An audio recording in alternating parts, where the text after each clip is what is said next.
Say, it's really about the people, not the brands. That's why some companies have had a lot of success and others haven't. So if you, like Scott Monte or the people at GM, and you know the people behind the brands and you can engage with them and have authentic relationships. I like that a lot of the companies are going out there and putting up fan pages, but I think it's a little bit of a learning curve, and they feel they have to be out there, but they have to, it's not push, push, push. They've got to be willing to listen and start engaging in conversations and building real relationships with people. So even if you put just a Facebook page up there, you have to have a person. People want to build relationships with other people and not the brands. And it's scary, but I've seen so many more automotive manufacturers, even since last year, at least put up a page and starting to attempt it Twitter, and hopefully they'll learn trial and error. And you brought up a good point about people will drop off, but people will hang on there too for a while. But it's hard to figure out, but it's building relationships with people. You can't build a relationship with a brand, but you can build a relationship with Connie or Scott, and that's what's important. There's not a single automaker that's doing it right now. I mean, there's some automakers that are doing a little bit better than others, but there's not one that I would say is doing it exactly right, or is really maximizing the potential that they could have in all of the different platforms. In fact, many automakers don't even realize that life has become platform agnostic for people. It's not about Facebook or Twitter, it's about where their friends are and where other people who share their interests are. So the message is good to have that out there, but unless the message is consistent across platforms, it's going to be missed by a good chunk of people. Well, if you think there's nobody, pardon me, I'm going through puberty. If there's nobody that's doing it right in the automotive industry, which industry does have someone that's doing it right? Who's doing it right? Which industry? Yeah, I mean, let's throw out a couple of examples of people who are doing it right. I don't think any company's doing it right yet. In any sector? No, I don't think any company is really understanding and seeing where things are going, and the fact that they do need to have not only just a presence, but a conversation, and realize that there is a give and take with their potential customers or current customers.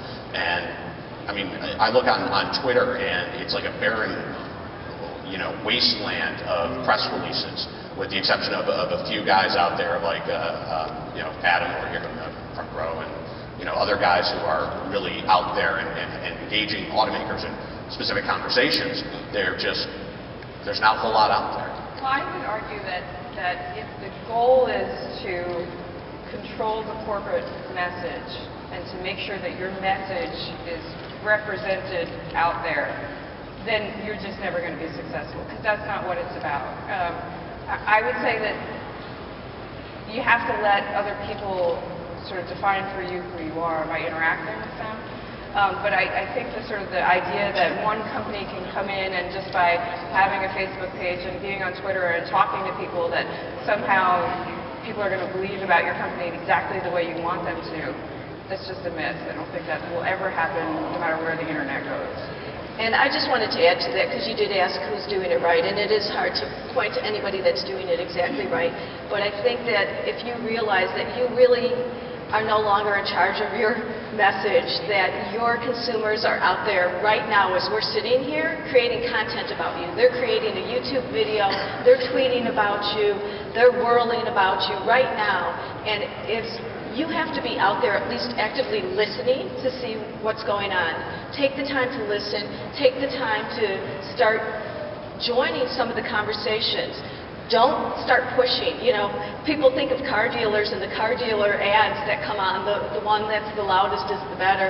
It's a different mindset. It's really like building a relationship in person, but you are no longer in charge of the message, and your new brand guardians are all the people that are going to be on these showroom floors over the next week. And if you can start conversations with them, I think Crocs does a great job. George from Crocs was the guy behind Crocs, and he joined the Facebook page that Everybody Hates Crocs or something, because he wanted to engage in conversation with these people and say, hey, why do you hate us? And can I help you? And he was just being authentic and starting conversations with the haters. Walmart did a great job when they rolled out their 11 moms. Now what they did was they invited a group of moms who aren't blogging about Walmart, but are blogging about brands that touch Walmart or families or coupon saving, and started engaging them in conversation. So it's not only somebody that's just blogging about your brand, but maybe it's somebody whose life touches it in some way subtly, and just starting conversations. So the truth is that with the internet right now, if you're not doing a good job satisfying your customers, or just if you're putting out crummy product, like there's just no way to hide that anymore. Everybody can find access to that. The example that I'm thinking of is that video that came out, the United Breaks Guitars. That was like phenomenal. I don't know if you guys saw it. There was a guy from Canada. David Carroll. Yeah, who like went around for 8 to 12 months trying to get United to pay for his guitar that they broke, and then his last conversation with them was, if you don't do this, I'm going to write 3 songs about United, about how you guys break guitars. And I've only seen 2 of them, but they're fabulous and catchy, and millions of people saw them. And that's what's going to happen with the internet. If you're not doing a good job, if you're not servicing your customers through customer service lines, traditional ways that you've done it, there's just no way to hide it anymore. Well, that's kind of how this conference came together last year when we decided to do this, because we at the Auto Show were sitting around here saying, this whole thing is changing. How are we going to change the way that we address media and talk to people? And even up to this moment when we engaged this conference, I said, let's just let it evolve and see what's going on. Because we need to know what's going on too. And I'm going to get around. This gentleman's been... Hi, I'm Greg Morris, an old radio guy that's converted to being a blogger. One of the things that I think you touched on briefly is about when you create that one piece that is something that's yours, the quote viral spread, where I'm a little concerned, and it's not a big concern, but it's, okay, someone on the other side of the earth decides to take a clip of your video and put it in their YouTube account. Now, part of me is very flattered, but the other part of me is a little upset because I did the damn work. And I know that as traditional journalists, if we did that to someone else's work, you're out on your butt. I mean, there's that balancing act that I'm not seeing anybody really respond to, because it would be like me walking into your kitchen, going into your refrigerator, and taking out the pot roast you made last night, and serving it to my family, saying, "See ya. Come on, you know, where's the ground there, or the line there that says stop?" So it's accountability and credit that you're looking for. Well, I think this is why the newspapers are, at least part of the reason why newspapers are in such a crisis right now is, you know, so much of our content is just out there for free that we, as a business model, had never really anticipated that, never really planned for that. It's just one of these million-dollar questions, I think, that everybody's trying to figure out right now. But it does seem that the trend is going toward things being shareable and nobody really getting credit. Everything's being commoditized. You know, you have to just think, once you create that and you put it out there, it's gone. People, especially a video, can basically do whatever they want, unfortunately.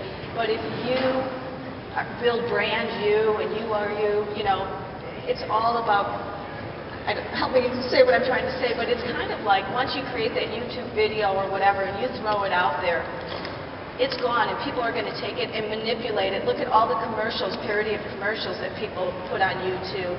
I'm sure that when these companies spent all this money making these commercials, they didn't want to see it, you know, cut up and put to a rap song. It's a tough...